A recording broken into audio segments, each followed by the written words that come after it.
Salve, salve! Sejam todas bem-vindas e bem-vindos ao Poéticas de Ousadia e Ruptura, uma jornada com Oi Nós Aqui Pra Vez. E hoje nós vamos falar sobre arte pública, com Amir Haddad e Paulo Flores. Paulo Flores é premiado ator e diretor, iluminador, cenógrafo e fundador da tribo de atuadores Oi Nós Aqui Pra Vez, e um dos criadores da Escola de Teatro Popular da Terreira da Tribo. Graduado em direção teatral pela Universidade Federal do Rio Grande do Sul, coordena o projeto Escola de Teatro Popular da Terreira da Tribo, que trabalha com formação teatral através de oficinas de iniciação, pesquisa de linguagem e treinamento de ator. Coordena o selo editorial Oi Nós na Memória, selo que registra diferentes aspectos da trajetória da tribo, como a publicação de livros e DVDs. Edita semestralmente a Cavalo Louco, revista de teatro da tribo de atuadores Oi Nós Aqui Pra Vez, e recentemente recebeu os prêmios Açorianos e Braskem de melhor ator por sua atuação em Meyerhold. Amir Haddad, que com José Celso Martinez Correia, Renato Borg e outros artistas, criou em 1958 o Teatro Oficina, ainda em atividades com o nome de Usina Uzona. Nesse grupo, Amir dirigiu e atuou em diversos espetáculos, como A Ponte, de Carlos Queiroz Teles, e Em Vento Forte para Papagaio Subir, de José Celso Martinez Correia. Em 1959, dirigiu A Incubadeira e ganhou o prêmio de melhor direção. Deixou o Oficina em 1960 e de 1960 a 1964 implantou a Escola de Teatro da Universidade do Pará, que se transformou num importante ponto de produção do saber. Fundou, em 1980, os grupos A Comunidade, vencedor do Prêmio Molière, com o espetáculo A Construção, e o Tá na Rua. Amir não deixou de realizar outros projetos fora do Tá na Rua, como o Mercador de Veneza de Shakespeare, com Maria Padilha e Pedro Paulo Rangel, e os shows de Ney Matogrosso e Beto Guedes, entre muitos outros. Com o microfone na mão, junto ao grupo Tá na Rua, Amir é o grande mestre de cerimônias dessa trupe de atores, que não deixou mais as ruas e praças do Rio de Janeiro nos últimos 40 anos. Bem-vindos, Paulo, bem-vindo, Amir Haddad, para essa nossa conversa sobre arte pública. Eu vou fazer aqui uma pequena colaboração para a nossa conversa, e eu entendi que a melhor forma de fazer essa colaboração era trazendo para o nosso público, para as pessoas que estão acompanhando essa jornada do Oi Nós Aqui Pra Vez, um pouquinho sobre esses trabalhos realizados pelo Oi Nós Aqui Pra Vez e o Tá na Rua, que são belos exemplos de arte pública no Brasil. O Tá na Rua se enquadra em grupos e companhias de teatro com ações continuadas de pesquisa, produção e difusão de seus trabalhos. O grupo dedica-se à investigação e à produção cênica contemporânea e tem histórico profissional, com atividades continuadas envolvendo pesquisa, produção e circulação há 40 anos. Formado por um núcleo de trabalho coordenado por Amir Haddad, que tem suas origens em 1974 e que se organizou como o Grupo Tá na Rua em 1980, movido por interesses e objetivos de criação comuns no que se refere ao teatro de rua. Realiza um trabalho de continuidade voltado não só para a formação, para a produção espetacular, mas também para a concepção de um projeto de linguagem estética. A Escola Carioca do Espetáculo Brasileiro oferece oficinas e cursos, tanto para atores quanto para a comunidade, além de assessoria e outros grupos no Rio de Janeiro e em várias regiões do país, que atuam em espaço aberto através do compartilhamento de metodologia, espaços, seminários, mostras e projetos interativos com outros estados. A produção está comprometida com as investigações de linguagem, a elaboração crítica e o diálogo com outras áreas artísticas, e do conhecimento como do conceito de arte pública, educação e cidadania, conforme rege o Estatuto, apoio aos outros grupos.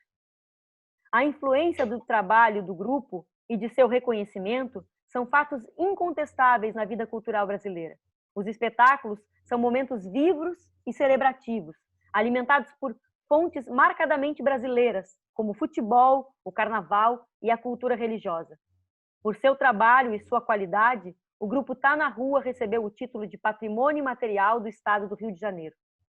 A marca Tá na Rua é hoje, 40 anos depois, símbolo de resistência cultural, liberdade artística e avanço na criação de uma arte teatral profundamente ligada à nossa etnia e formação histórica e cultural.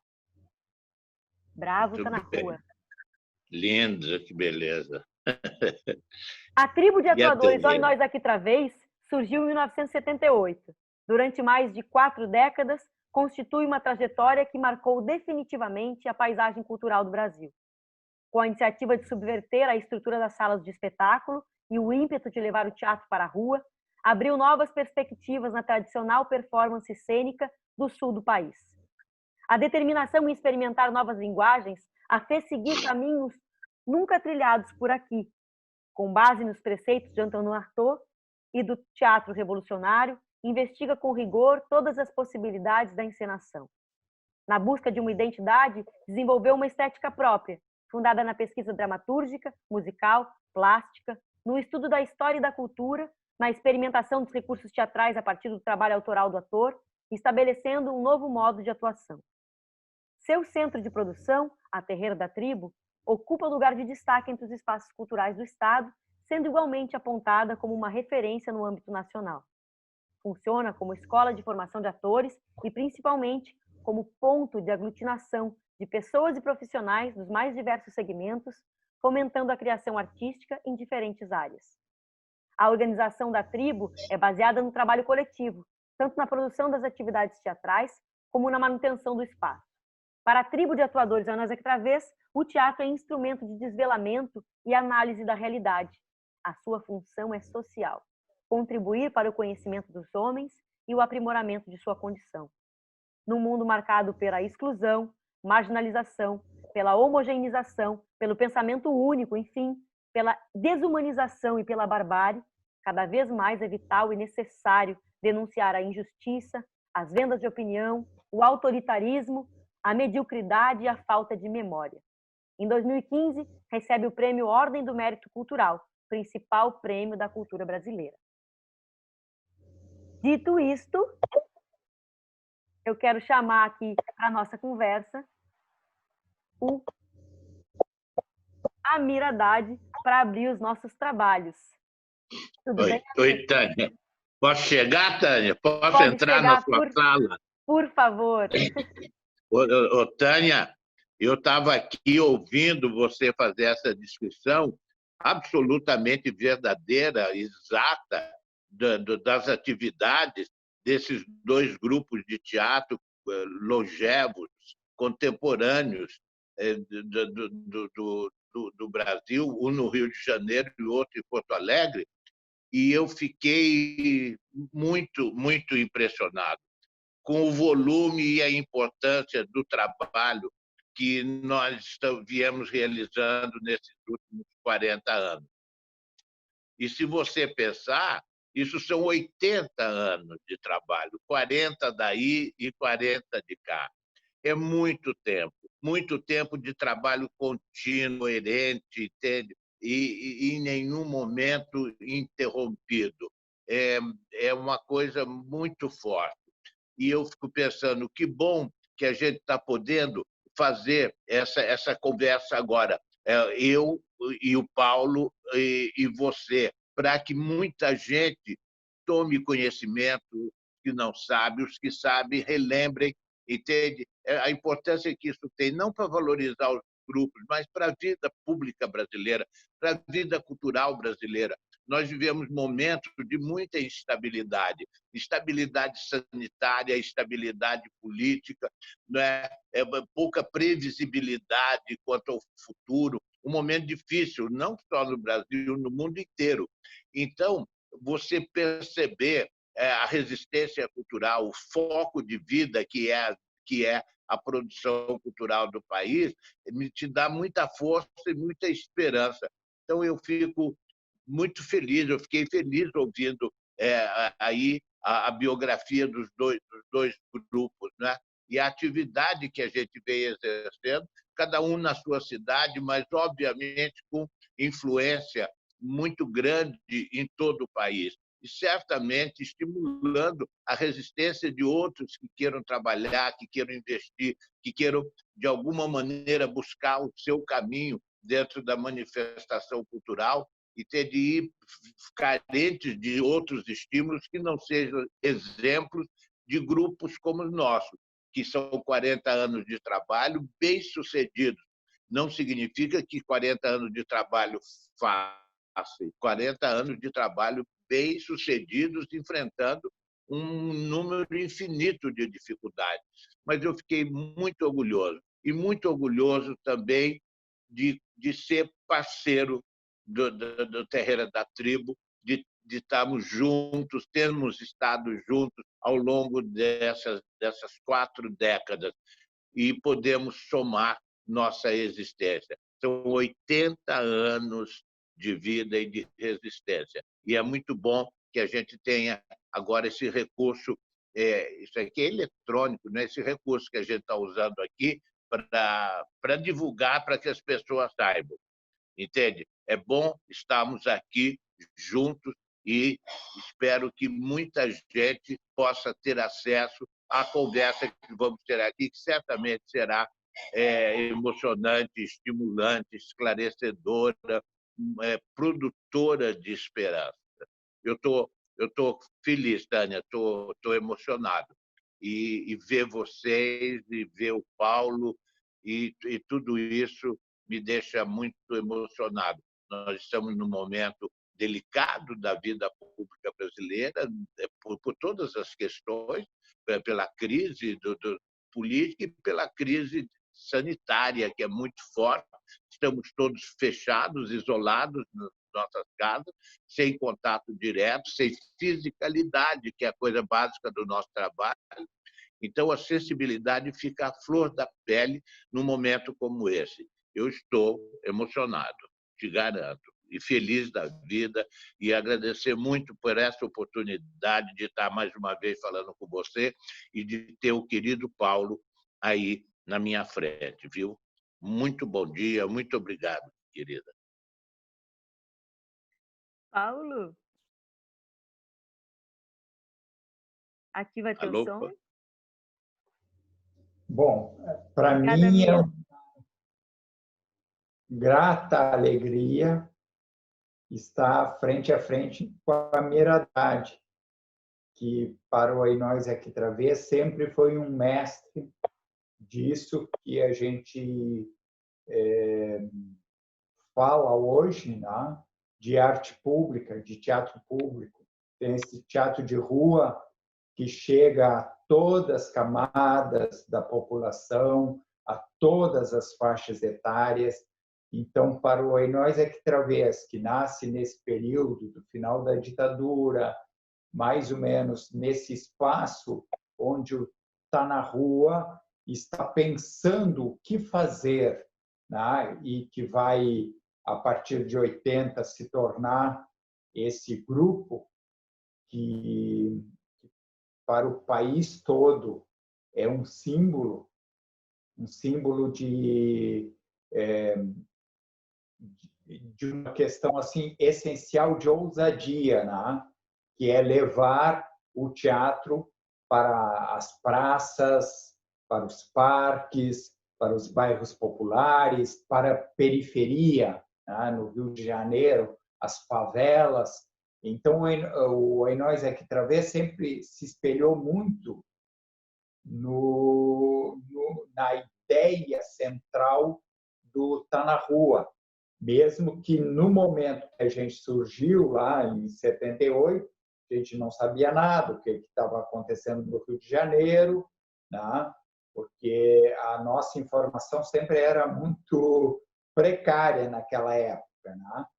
E no início dos anos 80, quando aí nós já está começando a investigar essa questão da rua, que para nós começou a se tornar o Aí Nós surge em 78, com um teatro radicalmente contestador aos valores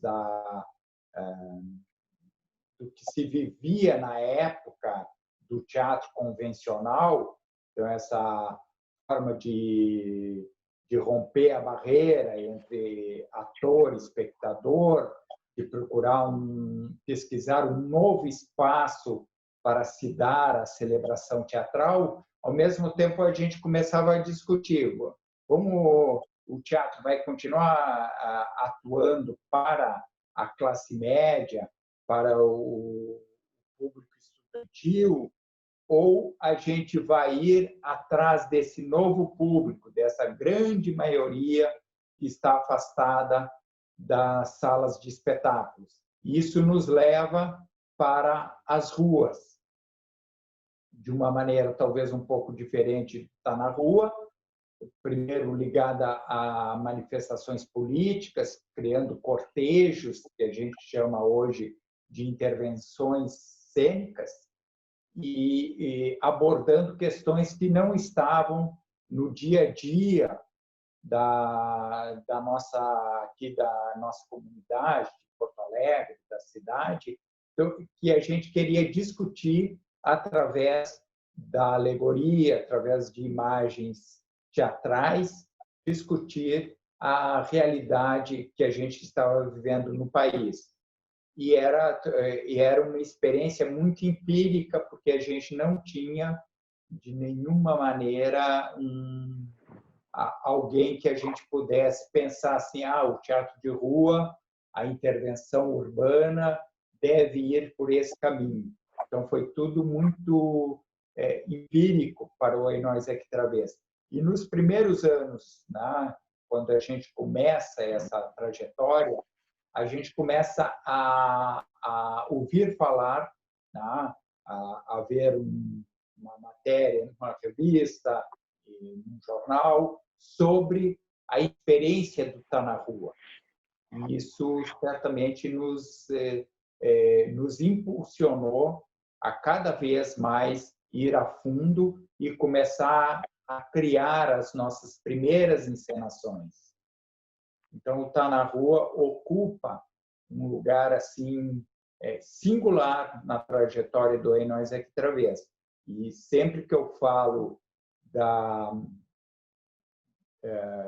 dos nossos mestres, eu nunca deixo de citar o Amir Haddad, porque a sua ideia de teatro, da libertação do espaço cênico, enquanto a gente pensar em estética, e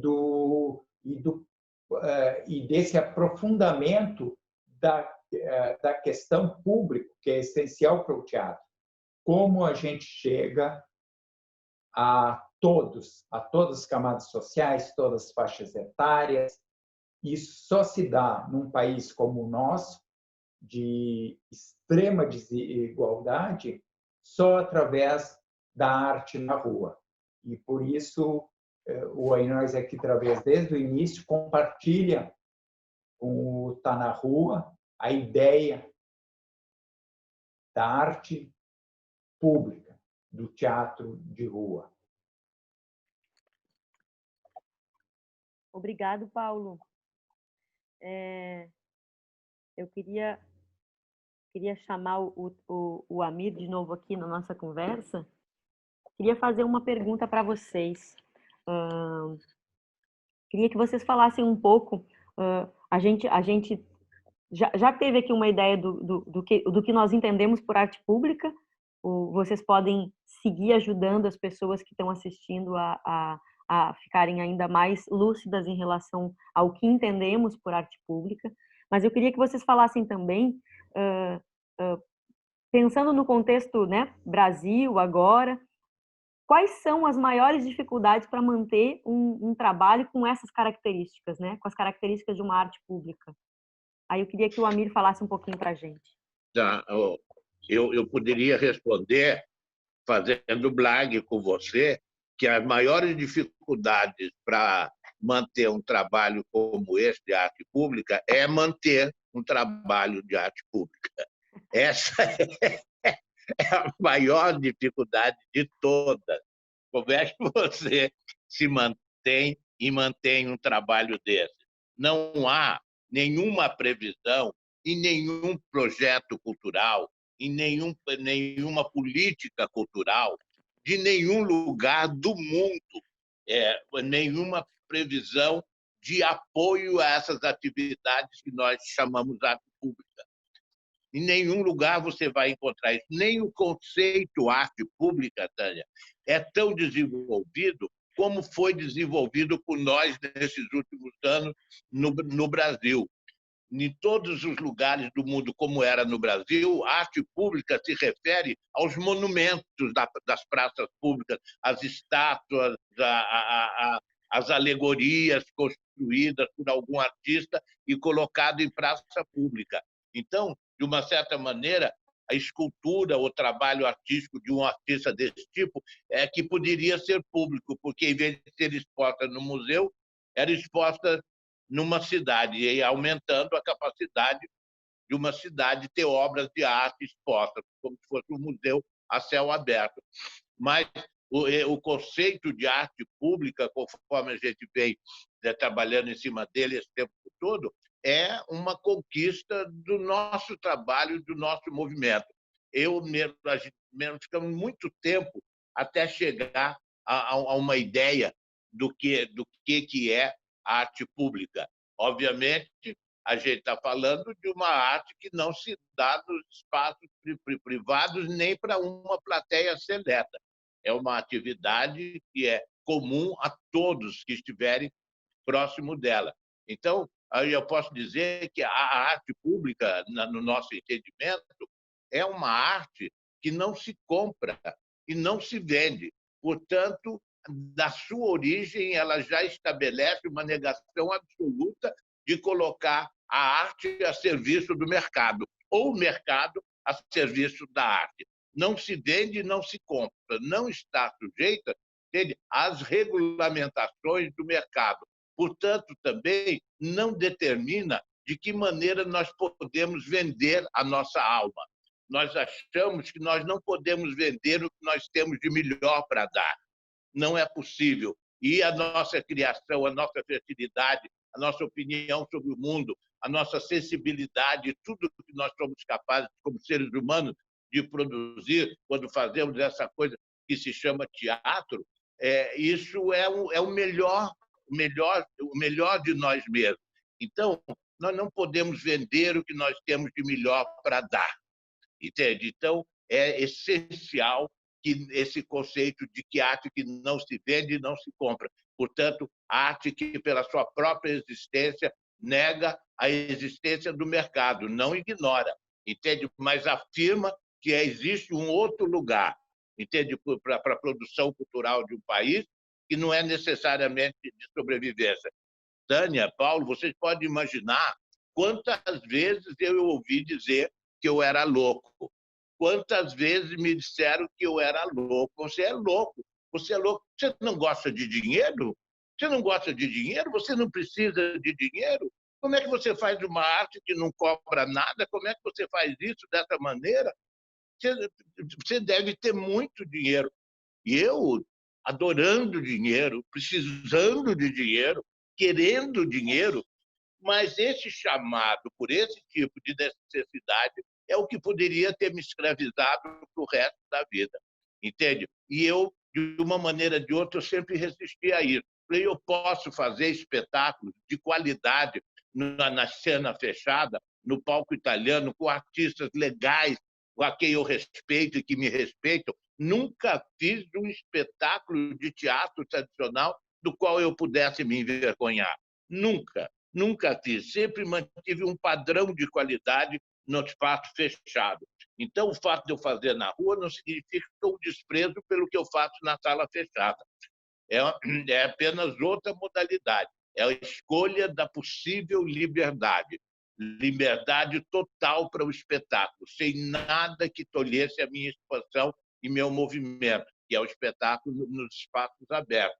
Então, eu nunca ignorei o dinheiro, mas a arte pública é a arte que não se vende e não se compra. E mais ainda, a diferença é que se realiza no encontro do artista e sua obra diretamente com o seu público.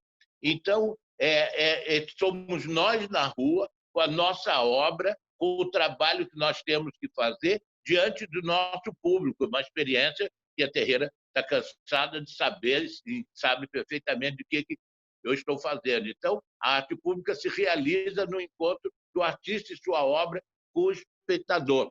E aí também que é outra coisa, sem distinção de nenhuma espécie. Nós não estabelecemos cercas, nós não estabelecemos barreiras, nós não falamos quem pode entrar na roda para assistir o Tá na Rua, quem não pode.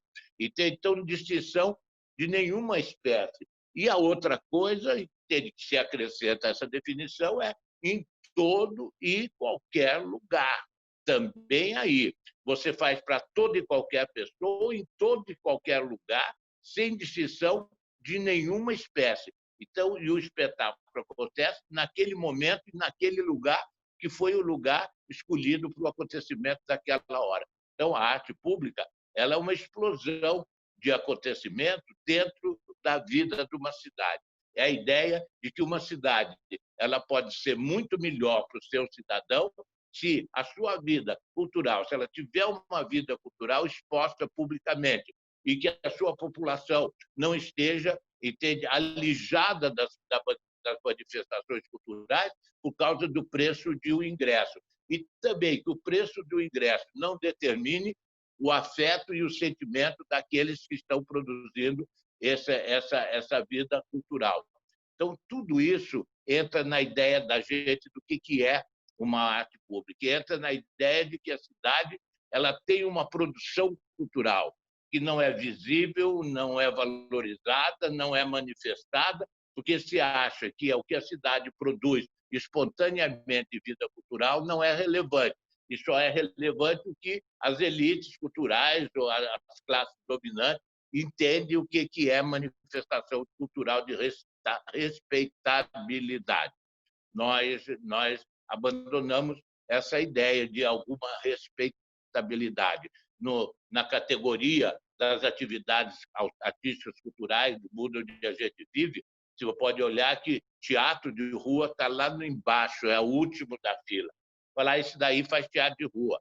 Falar, você faz teatro, faço. Como é que você faz? Faço na rua. Aí a pessoa fala, entende? É teatro de rua.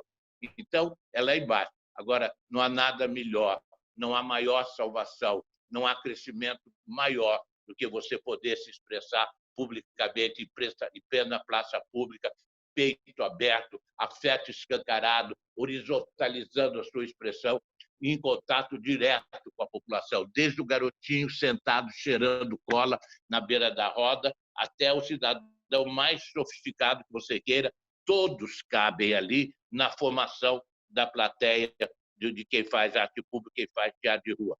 E também é muito legal ver, 1 minuto depois de começar o espetáculo, o garotinho parar de cheirar bola. E 15, 20 minutos depois, ele está dançando junto com os nossos atores. Então, é uma coisa maravilhosa que tem me dado vida, força, energia até hoje. Então, tudo isso, eu não sou de poucas palavras, vocês me desculpem, tá? Mas tudo isso é para tentar dizer o que é arte pública, entende? É essa arte que não se vende e não se compra, e que se realiza no encontro direto do artista, e eu ouço a obra, com a população, sem distinção de nenhuma espécie, em todo e qualquer lugar. Para mim, nós chegamos a essa ideia de arte pública, um conceito inexistente na vida pública brasileira, um conceito inexistente nos projetos culturais, em todas as políticas culturais do país, em nenhum lugar fala disso, não só do país, em qualquer lugar do mundo. Arte pública é um conceito gerado no Brasil por atividades ligadas a grupos como o nosso e o de vocês, de pessoas voltadas para isso que nos permitiram chegar a uma ideia de que é possível uma arte pública que é diferente daquela que é a arte do mercado, a arte privada para uma minoria que tem acesso àquilo. Então, a arte pública é isso para a gente. E tem dentro dela a utopia de uma cidade feliz, cidade luminosa dos antigos, um lugar de felicidade, de nível de convivência superior, uma cidade com cidadania de primeira classe, e onde os espaços públicos sejam reconhecidos como um valor absoluto e não como lugar de passagem. Agora que nós perdemos o espaço público, nós vamos saber valorizar muito mais o significado desses lugares para a manifestação da vida urbana. Obrigado. Amir, nós não te perdoamos, nós te amamos. Na verdade, toda vez que a gente se debruça sobre o teatro de rua, sobre pensar o teatro de rua, né, não há como não concordar que o teatro de rua é das manifestações artísticas a mais democrática, né, porque a assembleia do teatro de rua é essa que tu está aqui, né, trazendo para a gente de forma tão clara e veemente, né, é a plateia em que não há nenhum tipo de distinção, estão todos ali, todos. Então, essa assembleia que o teatro de rua promove é a mais democrática delas, né? Enfim. Eu queria chamar, então, o Paulo para a nossa conversa. Alô, Paulo. Sim, aí. Chegou, Paulo, querido.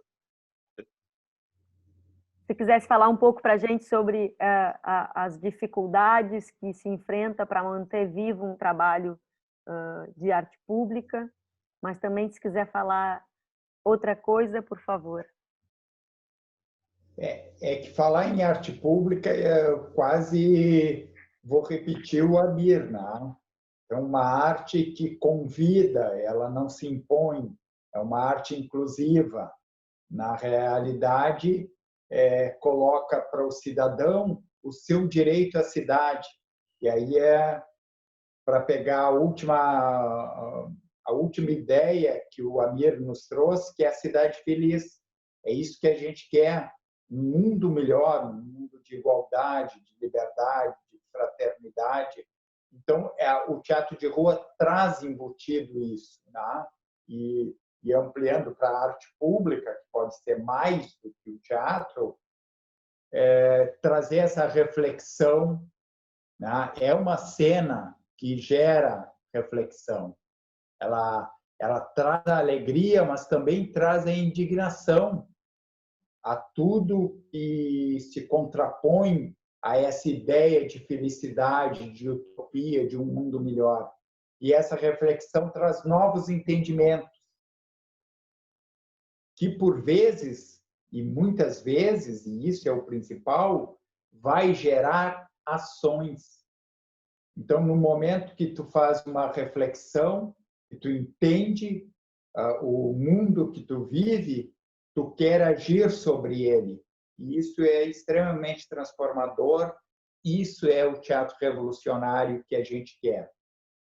Então, a gente pode falar assim que a arte pública vai trazer assim diferentes propostas, linguagens, estilos, e é isso que a gente precisa, diversidade do pensamento, para se contrapor a essa ideia dominante que está aí, né, instalada, onde nos impõe um pensar igual.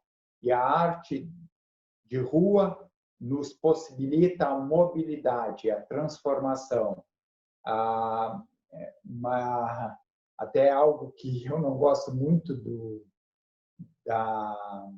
termo, que é a formação de público, que acontece porque a arte pública, a arte que vai para as ruas, ela está formando um público, um olhar sensível para a arte, para o que os artistas estão propondo nos diversos espaços da cidade. E como a questão também ajuda, ou pelo menos estimula, a politização dessa comunidade, o olhar atento à sua comunidade, ao seu entorno. E acho que a arte de rua traz por si só um espaço plural de vozes. E a gente pode pensar assim, é uma arte que ela vai na contramão do que se vive no dia a dia da cidade. O tédio, a pressa, que é correr da casa para o trabalho, do trabalho para casa.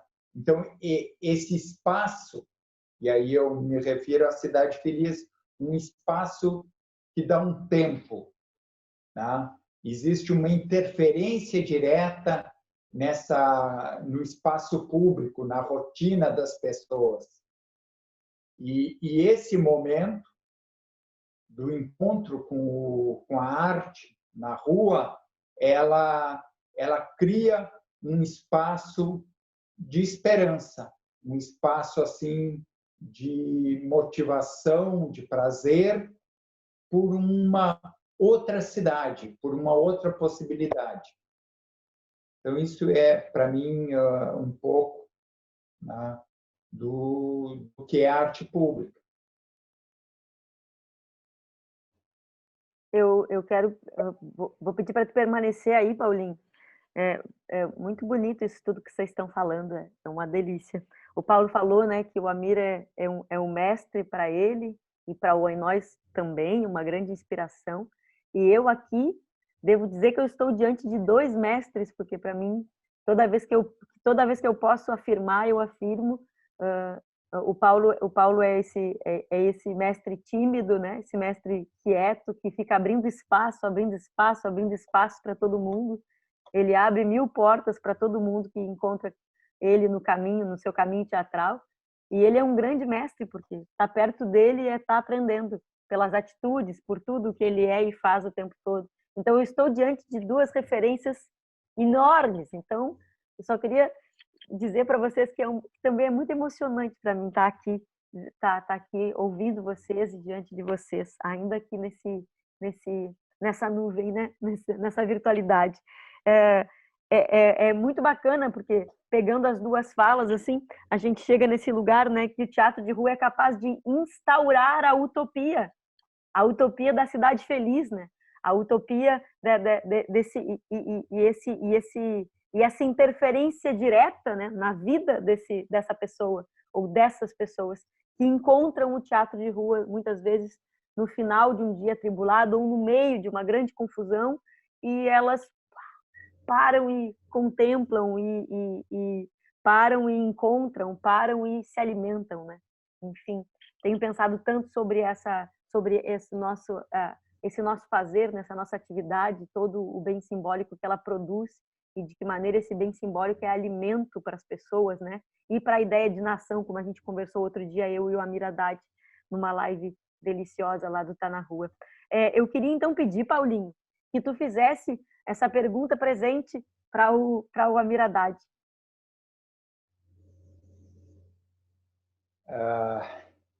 Então, eu tinha pensado em falar do momento de hoje, mas como de alguma maneira tu já colocou isso, como a grande maioria que vai nos assistir não conhece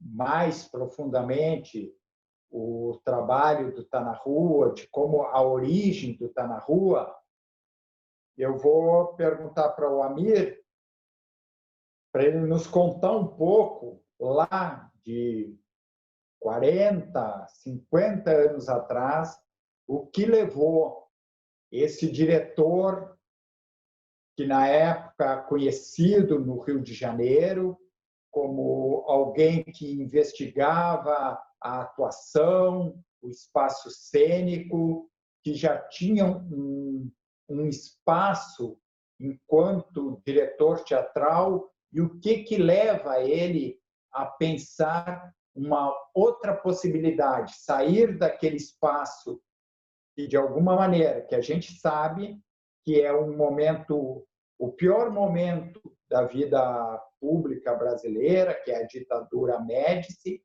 o que leva esse jovem senador a pensar uma nova possibilidade de teatro, a sair, então, do seu espaço de conforto naquele momento, de ser já um consagrado jovem diretor de teatro e a pensar o que vai ser o Tá na Rua depois de anos de pesquisa. Obrigado, Paulinho. Eu queria chamar, então, o Amir para a nossa conversa. Oi, Paulo, a sua pergunta é ótima, ela abrange toda a nossa vida, a nossa história e tudo isso. Mas eu quero dizer que, quando eu fui para a rua, eu não estava pensando em ir para a rua. Eu não tive uma intuição, uma iluminação, um insight, eu quero fazer teatro de rua. Na verdade, eu nem sabia direito que existia essa possibilidade de teatro de rua. Eu tinha lido, lá pela década de 70, no início, uma notícia que havia um ator peruano que tinha feito um espetáculo na porta de uma igreja, na praça, acho que em Lima, no Peru. Então, foi tão inusitado que a notícia chegou aqui até no Brasil. Falei, nossa! E eu fiquei impressionado com essa notícia, mas nunca coloquei isso como meta dentro de mim. Entende? Agora, uma coisa que eu sempre fui muito inquieto com o espetáculo. Eu sempre questionei muito o espetáculo. Questionei como linguagem, como produção ideológica, como relação interna de poder, as estruturas de poder dentro do espetáculo tradicional, que vinha lá com o produtor no topo da pirâmide, logo depois o diretor, depois o primeiro ator, o segundo ator, os coadjuvantes, os figurantes, e depois a equipe técnica que trabalha no palco, contra-regas, essa toda, as relações, a estrutura de poder que existia dentro disso tudo. E eu sempre fui uma pessoa muito preocupada com as questões do poder. Então, eu comecei a tentar desmontar essa relação de poder dentro do espetáculo. E aí fui estabelecendo um conceito de trupe nos elencos, né? Então, como é que eu fazia um elenco coalhado de estrelas e de diferentes posições na vida pública brasileira, trabalhar como uma coisa homogênea. Comecei a pensar como é que eu desmontava o palco, tirava a ilusão do palco. Isso daí já foi muito facilitado pelo meu contato com o Brecht, né? Eu me lembro que uma vez, Paulo, na rua, eu estava conversando na rua em São Paulo, eu morava em São Paulo, e aí falando com um amigo meu, e eu falando da importância do Stanislavski. Eu falei, isso aí foi na meados da década de 50. Eu falei, puxa vida, esse Stanislavski é uma coisa danada, desde o começo do século até hoje, era uma eternidade para mim. Nada apareceu no teatro que melhor do que o Stanislavski. Aí o meu amigo olhou para mim e falou, você nunca ouviu falar em Brecht? Nunca ouviu falar em teatro científico? Me falou essas coisas e eu fiquei muito impressionado. Então, eu comecei a entender que havia outras possibilidades. E aí comecei a mexer muito no meu teatro também. Aí romper com a quarta parede, romper com a ilusão, né? Desmontar a cena italiana, fazer o ator se dirigir para a plateia, e daí a fazer o ator descer do palco para a plateia. Não demorou muito, meus atores desciam, circulavam no meio da plateia, cheguei a botar a plateia no palco e os artistas na plateia, comecei a mexer em tudo isso. Mas, então, quanto mais eu mexia, mais eu sentia vontade de mexer. Mexi na questão do ator, mexi na questão da dramaturgia, mexi na questão da encenação mesmo como forma de expressão. Comecei a mexer muito e chegou um momento que eu não tinha mais o que mexer ali. Falei, agora eu tenho que mexer no espaço. Eu quero experimentar um lugar que não seja a cena italiana. E aí fui fazer teatro em quadra de basquete, fui fazer teatro em auditório de igreja, de paróquia. Comecei a experimentar todos os outros espaços, mas ainda assim eu achava que era só uma versão pior da sala italiana, conforme eu conhecia.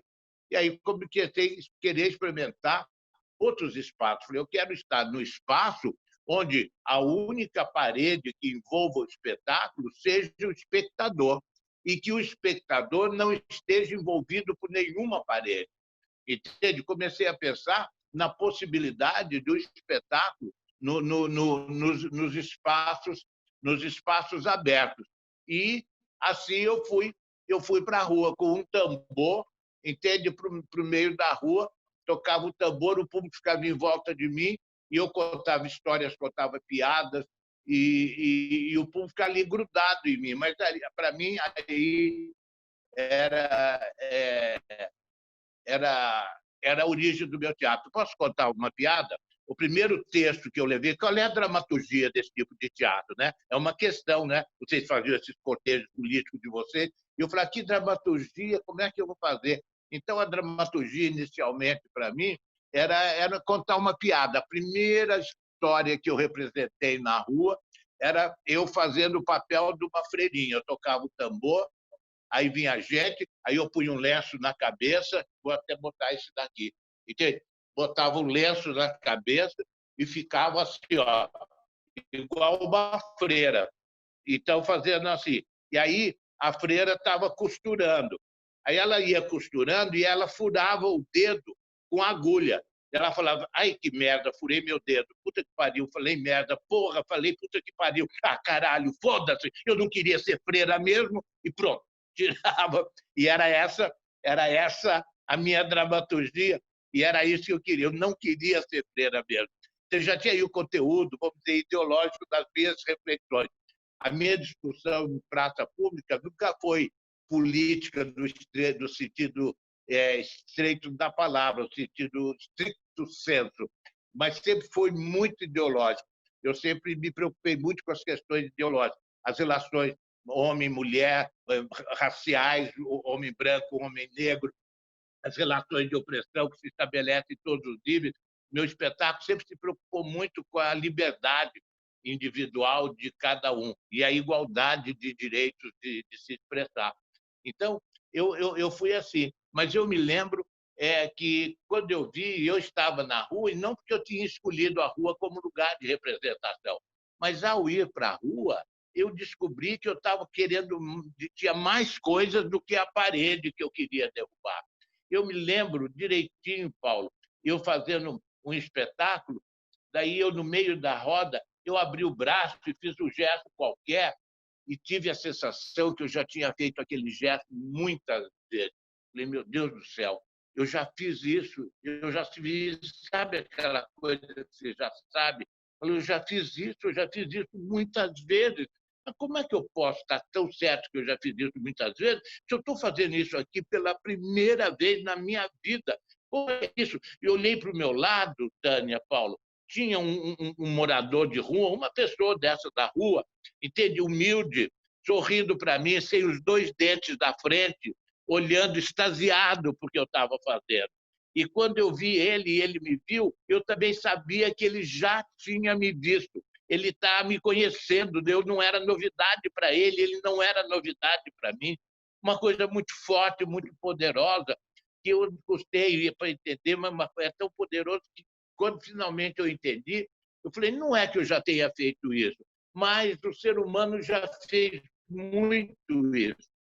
Então, eu achava, naquele momento, que tanto eu como ele estávamos vivendo, entende, uma área da memória coletiva do morador de uma cidade, de uma população. Então, aquilo que a gente estava fazendo, era eu, era ele, mas era parte de uma maneira coletiva de se expressar, que fazia parte da cidade.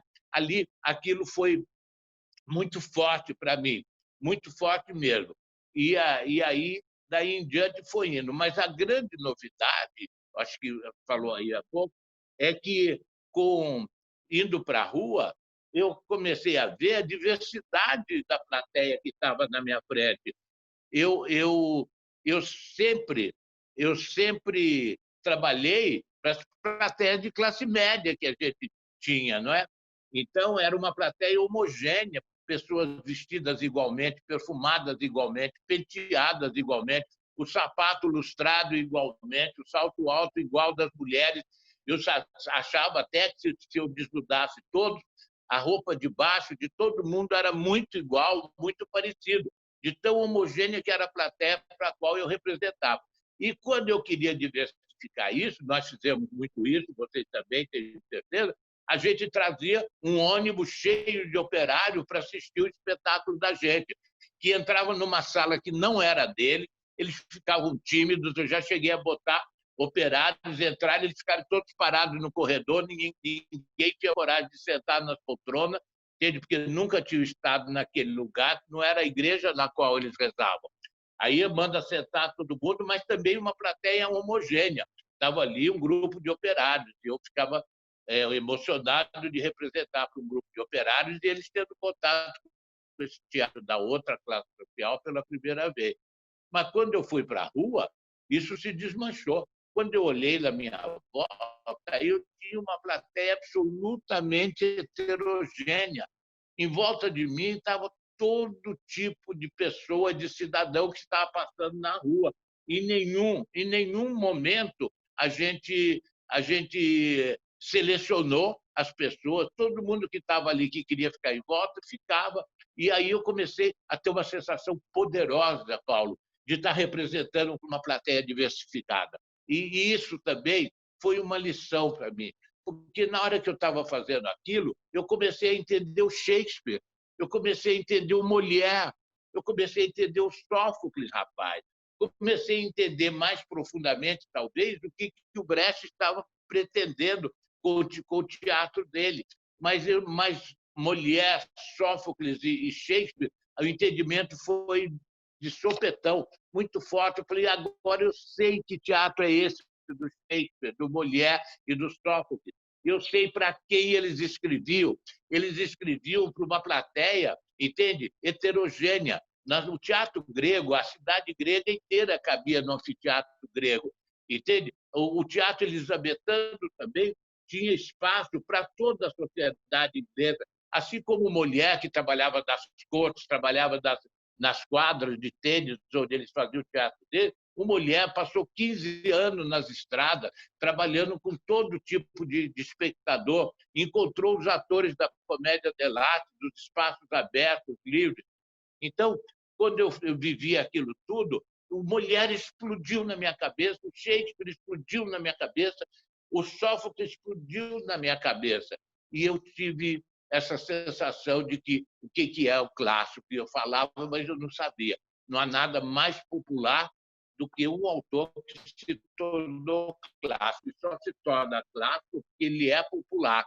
E ser popular não significa representar para as camadas menos favorecidas da população. Ser popular é representar para todo e qualquer cidadão, sem distinção de classe de nenhuma maneira. Então, do menino cheirando cola ao crítico do Jornal do Brasil. Entende? Poderiam estar, como já tive, isso na minha roda do Tá na Rua, uma pessoa que era um crítico maravilhoso, o Ian Michalski, assistindo o meu espetáculo de rua, e os garotinhos cheirando cola, as mulheres, os ladrões, os moradores de rua, tudo. E o Ian, querido, com o papelzinho na mão, tomando nota. Depois ele escreveu sobre essa possibilidade enorme que ele tinha visto da rua, que ainda era incipiente, mas que poderia se transformar numa coisa muito, muito importante. Então, essas coisas são muito fortes mesmo.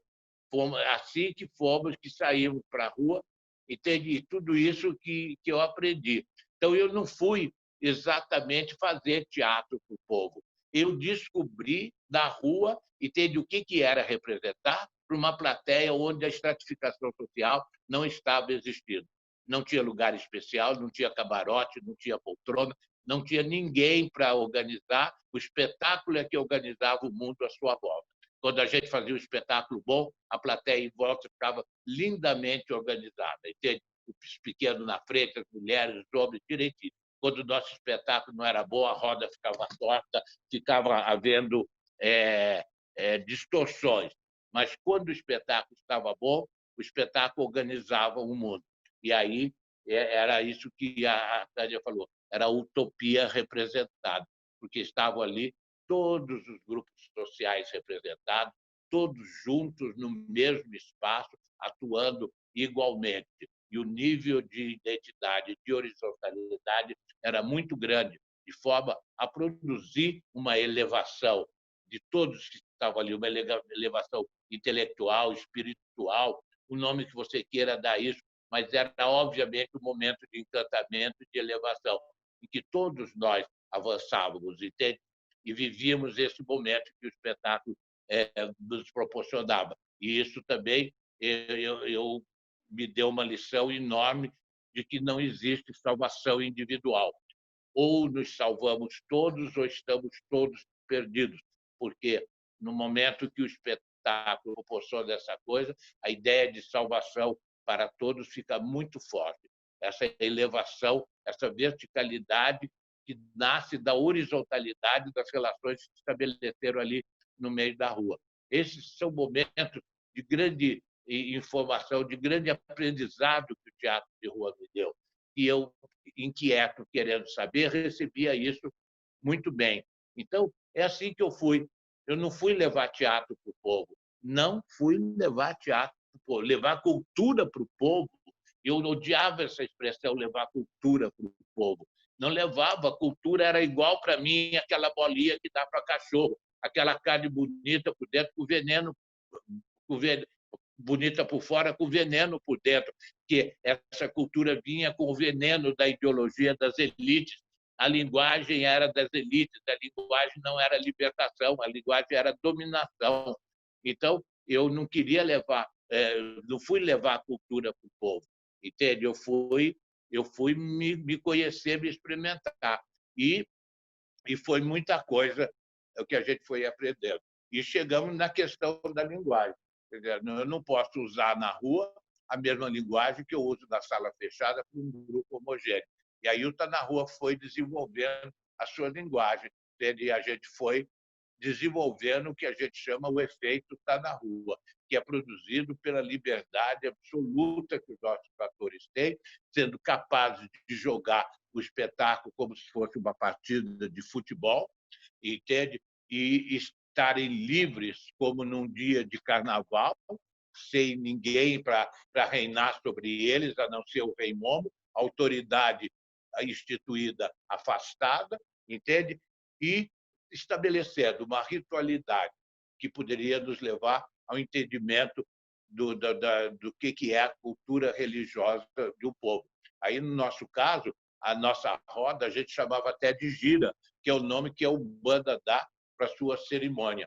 E muitas vezes a gente usava os termos do candomblé para explicar os fenômenos, vamos dizer, metapsíquicos que se passavam com os nossos atores na manifestação das entidades e dos personagens que eles apresentavam na praça.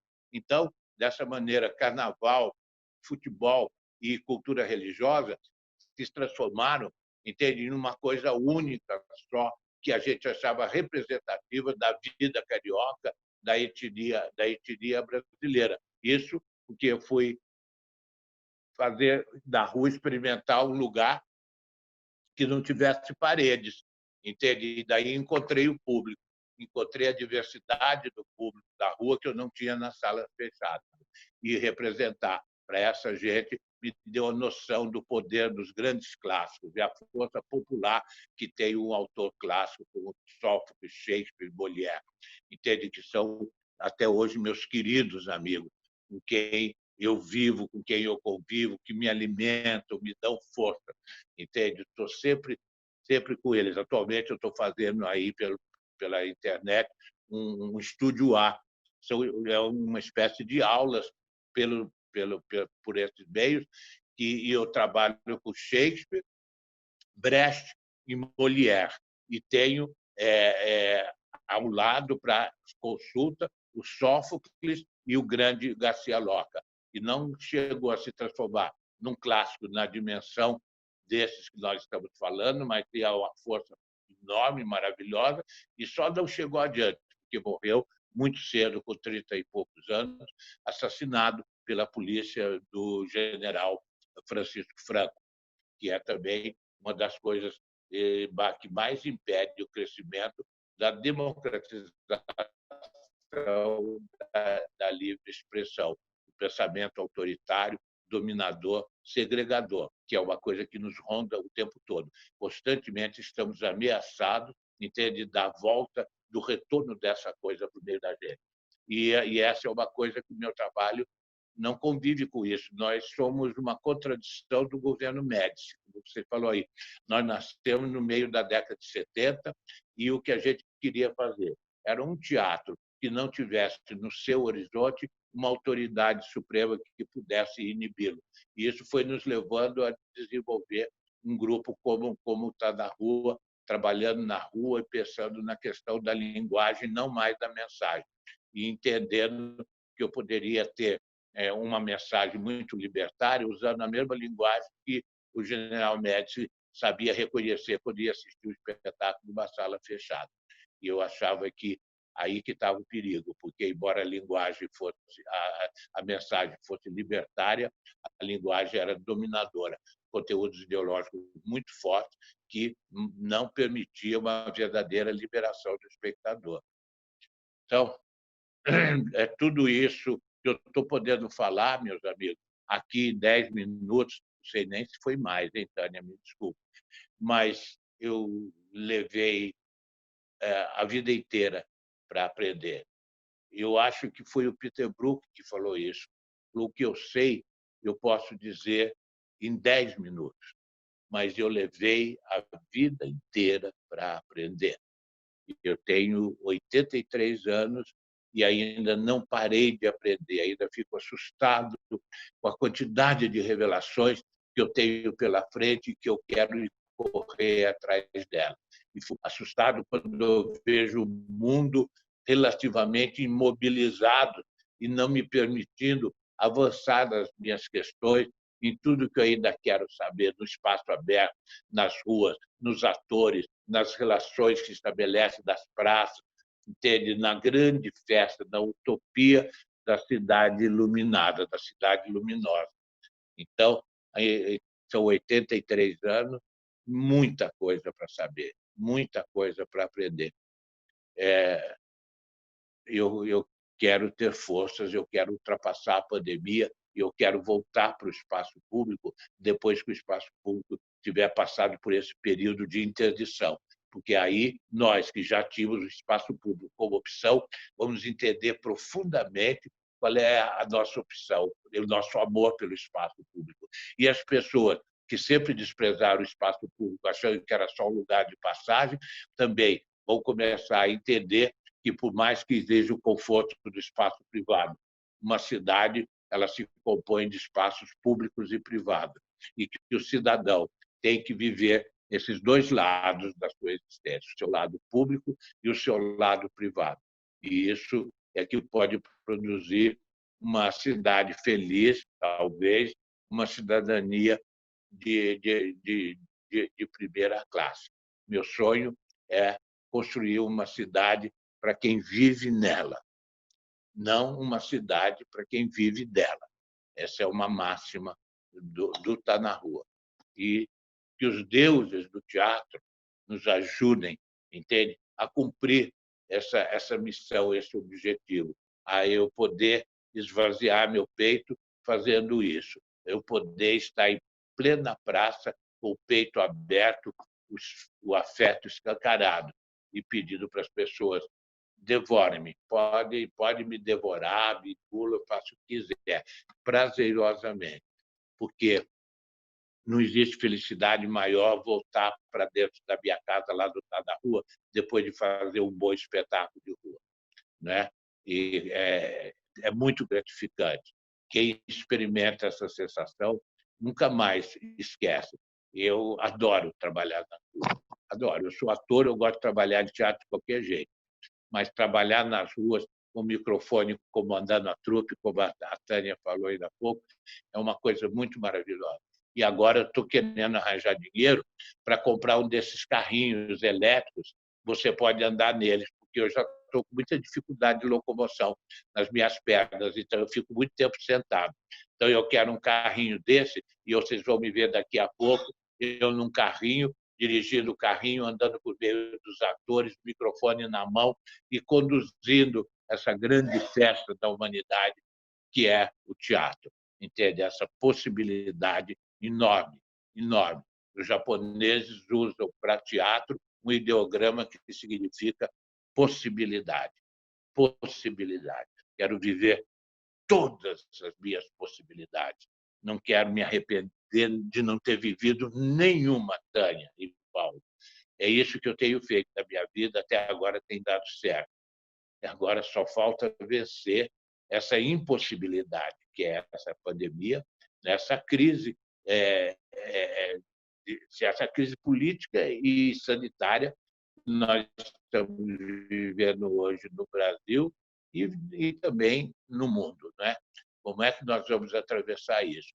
De qualquer maneira, por mais difícil que seja, trágico, eu tenho o orgulho de estar vivendo esse momento tão difícil da humanidade, junto de pessoas como vocês, junto do Paulo, junto da Tânia, junto da Terreira da Tribo e outros grupos que também nos acompanham, como a Companhia Brasileira de Mistério e Novidade, como um outro, o Siga Chape, e vários artistas públicos. Sexta-feira, eu vou estar fazendo uma grande reunião com os artistas públicos do Rio de Janeiro para comemorar o 8º aniversário da Lei do Artista de Rua, que foi uma lei que nos ajudou muito, do vereador Raymond, que nos permitiu consolidar muito a ideia de artista de rua, de arte pública e de ocupação do espaço público.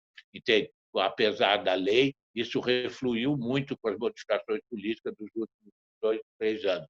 Mas nós vamos festejar lindamente essa lei sexta-feira, no programa que a gente tem, a Miradade Convida, aqui nesse lugar aqui do Tá na Rua. @grupo Tá na Rua no Instagram. Então, é só isso e é tudo isso. É tudo isso. Entende? Obrigada, Viva a Mir. lei do artista de rua. Fala, querida. Obrigada, Mir. Eu queria te convidar a, então, fazer a tua pergunta, regalo, tua pergunta presente para o Paulo Flores, para o Oi Nós. Nossa Senhora.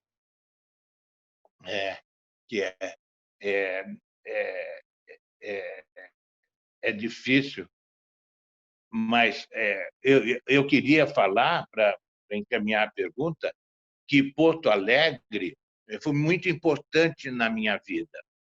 Eu costumava ir a Porto Alegre e eu gostava muito de ir. E teve uma época, teve um festival de teatro de estudante em Porto Alegre, que o Pascoal Carlos Magno realizava esse festival. E eu saí daqui, eu me meti num ônibus, eu não tinha dinheiro, eu queria ir para esse festival e fui parar em Porto Alegre. E eu acho que o Fernando Peixoto me acolheu na casa dele, entende?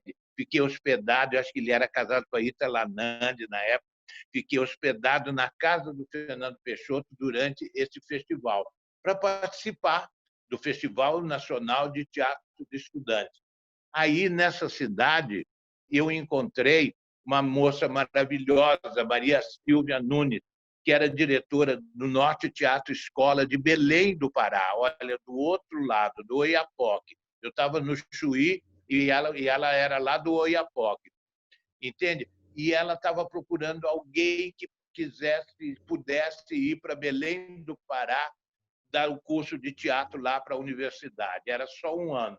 E eu estava ali à toa na vida, aí em Porto Alegre, e falei para ela, mas Silvia, eu vou. E, de fato, eu fui para Belém do Pará, aí de Porto Alegre. E essa ida para Belém do Pará mudou minha vida. Eu fiquei lá 4 anos, implantei a Escola de Teatro da Universidade do Pará, e quando eu voltei eu já era outra pessoa, que eu achava que o Brasil era do Rio de Janeiro para baixo. Eu admitia São Paulo, admitia mais ou menos Curitiba e Porto Alegre. O resto eu achava que não era. E eu conheci o Brasil, do Rio de Janeiro para cima.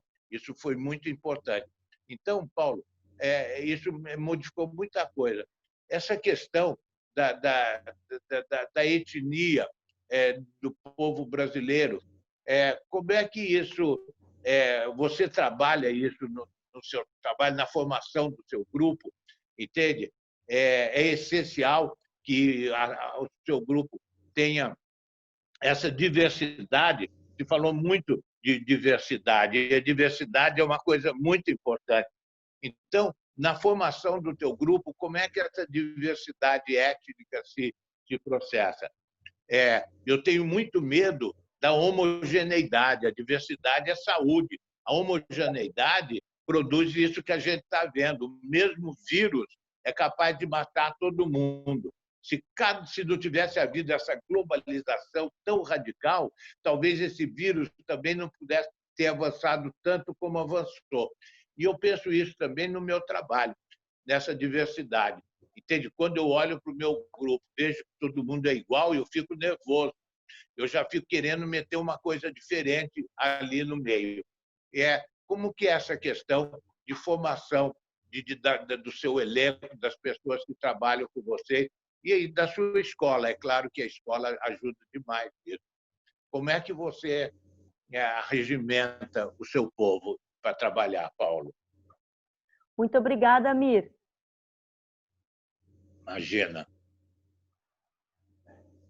Bom, Amir, acho que a origem do grupo ela é um pouco homogênea, porque era ali, final dos anos 70, os ativistas políticos na luta pela democratização, os jovens artistas, né, que estavam ali começando a dar os seus primeiros passos na criação, mas a partir desse entendimento do Em Nós Aqui Travês de ampliar primeiro o seu público, como chegar a esse público mais amplo e através do teatro de rua a gente começa a encontrar, no primeiro momento no centro da cidade e depois indo para os bairros, para a periferia. E logo em seguida entra essa necessidade do grupo, do diálogo com as pessoas que nos assistiam nas nossas diferentes apresentações nos bairros populares. E aí a gente começa esse projeto que a gente chama até hoje de instrumento, o teatro como instrumento de discussão social. A partir dessas oficinas populares, a gente começa a entrar em contato mais diretamente, mais no cotidiano, com esse público populares.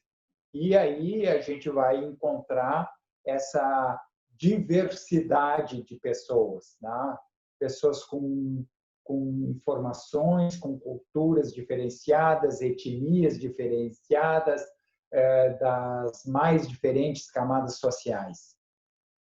E isso possibilitou ao Em Nós Aqui Travês, dentro da sua ideia de ser um grupo sempre aberto a novos participantes, que hoje a gente pode dizer que o Em Nós Aqui Travês é um grupo diverso.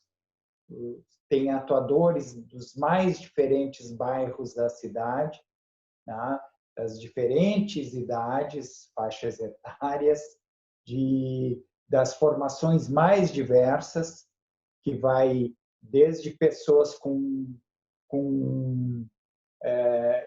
uma educação precária, que é o que é legado à maioria da população brasileira, até a educação chamada universitária, doutores ou mestres, doutores. Então o grupo é extremamente diverso. Isso acredito que é uma possibilidade de se levar um teatro contra a intolerância, um teatro que desde a sua origem tem esse DNA contra as ações autoritárias e acho que de alguma maneira, como tu falasse, a Escola de Teatro Popular da Terreira da Tribo nos possibilitou isso, de aprofundar esse trabalho com as diferentes camadas sociais da nossa cidade. E é um grupo que está no imaginário da cidade. Muitas, são certamente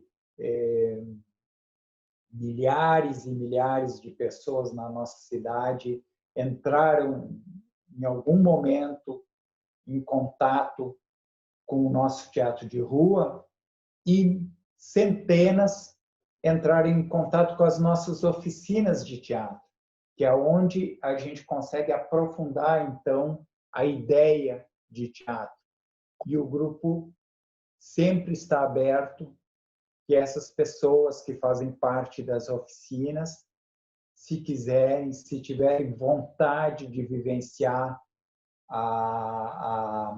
as ideias do Em Nós Aqui Travês, esse grupo que não se cristaliza, que sempre está recebendo novas forças, novas energias para ter continuidade ao seu trabalho, que é o trabalho de democratização, de acesso à arte para todos. Então, um grupo sempre aberto. Então, nós sempre estamos entrando em contato, recebendo novos atuadores que vêm dos mais diferentes bairros populares da nossa cidade. Acho que, de alguma maneira, é isso, Amir. E, para mim, é uma gratidão profunda estar aqui contigo, né, te escutar e saber que muitas pessoas vão ouvir o que a gente falou aqui, que a gente debateu, né, nessas ideias sobre a arte pública. E algo eu acho muito importante, né, porque a gente vive um retrocesso social no Brasil em todas as áreas. E na cultura, de uma forma mais aguda ainda. Então, nós tivemos, nesses últimos anos, as instituições culturais foram desmanteladas. Nos últimos anos, a gente vê voltar as ações autoritárias, censura, perseguição aos artistas. Então, nesse momento de medo, de desesperança, a gente vê que o teatro de rua tem um papel muito importante para enfrentar esses dias, porque tudo nos aponta para um futuro obscuro. E os coletivos teatrais, principalmente aqueles que levam a cena para as ruas, para as praças, a gente precisa ter muita coragem, perseverança, para, através de um teatro que seja divertido, lúcido, levar a esperança de um mundo mais solidário.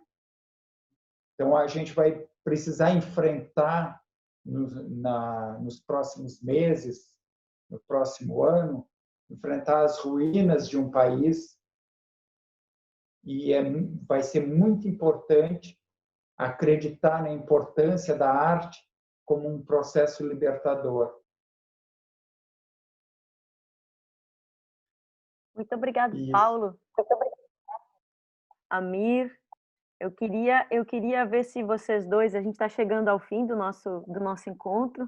Eu quero saber se vocês têm alguma coisa que vocês queiram colocar para finalizar esse momento que nós tivemos aqui, tão profícuo, tão feliz de trocas. Então, se o Paulo tiver alguma consideração que quiser fazer ainda, ou Amir, Paulo?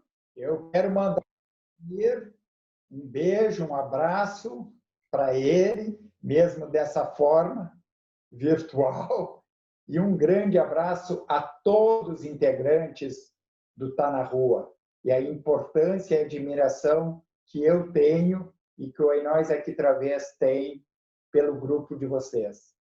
Amir? Pronto. Obrigado. Eu quero agradecer ao Paulo o que ele falou, e nós todos temos uma admiração grande para você também. E nesse momento que eles estão sabendo que eu ia estar aqui, estamos lembrando aquela semana que a Terrena passou no Rio de Janeiro com a gente, e foi um momento maravilhoso para nós todos, para os meus atores, entende? Ter recebido vocês em nossa casa foi uma coisa de plena realização do que a gente achava que devia ser a comunicação entre dois grupos, com trabalhos tão importantes e com origens tão próximas como a Terreira e o Tá na Rua. Então, é uma memória feliz do Tá na Rua, a semana que vocês passaram aqui. E a outra coisa que eu queria acrescentar é uma coisa que nós fomos aprendendo, porque a gente fazia muito teatro na periferia, nós vamos fazer teatro na periferia, e aí íamos numa favela, íamos num bairro distante, e de repente, a gente também fazia teatro no centro da cidade. Daí as pessoas falavam, mas vocês não são um grupo de periferia? E eu fiquei atônito há anos atrás, não sabia como responder a isso, mas aí, de repente, falei, não, é exatamente isso que se trata. Nós trabalhamos na periferia, mas na periferia do poder, em todas as instâncias. Então, a gente trabalha no centro do Rio de Janeiro, na Cinelândia, em frente ao Teatro Municipal. Então, o Teatro Municipal é o poder. E a gente ali na praça, nós estamos na periferia do poder.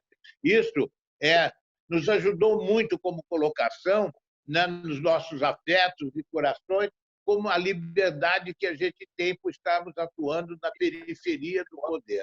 Não tem nenhuma representação do poder tradicional dentro de cada um de nós, mas atuar na periferia do poder. Eu acho que isso deve ser absolutamente verdadeiro para a Terreira também. Eu me coloco aqui na periferia do poder para poder estar com vocês de uma maneira inteira, de peito aberto mesmo, entende? Nos tocando, apesar da distância, né, que impede a nossa fisicalidade. A fisicalidade que é a coisa básica do nosso trabalho. Não há teatro sem a nossa fisicalidade, mas nós saberemos inventar os nossos meios de sobrevivência em tempos difíceis. Já passamos por outros momentos. Meu teatro é filho da ditadura, não é? Vamos lá. Os deuses do teatro nos deem forças, né, Paulo? Ai, meu Deus. É Então, isso, gente, Tânia, minha linda. eu quero agradecer Olha, eu acho... muito. Diga, meu Eu querido. só queria falar mais uma coisa. O Paulo falou disso. Eu acho que nós estamos produzindo um documento de extrema importância. É um momento histórico esse. Isso daí fica sendo de extrema importância e vai servir demais para outras pessoas e outras gerações. Muito, muito boa essa iniciativa, querido. Estou certa disso, Amir. Muito obrigada. Eu quero agradecer pela oportunidade que tu estás nos dando de realizar esse encontro, de fazer todas essas reflexões, de entrar em contato com todas essas ideias. Enfim, a tua presença é sempre uma presença que ilumina, as tuas ideias são sempre ideias libertárias, que nos sacodem. Então, acho que nós estamos, como tu dizias para mim na nossa live lá do Tá na Rua, né? Que a gente está muito em sintonia, estamos muito afinados, e eu acredito profundamente nisso, e esse nosso encontro de hoje só reafirmou, né, que nós estamos afinadíssimos, né, nos nossos propósitos libertários. Então, um salve, um evoé para nós todos.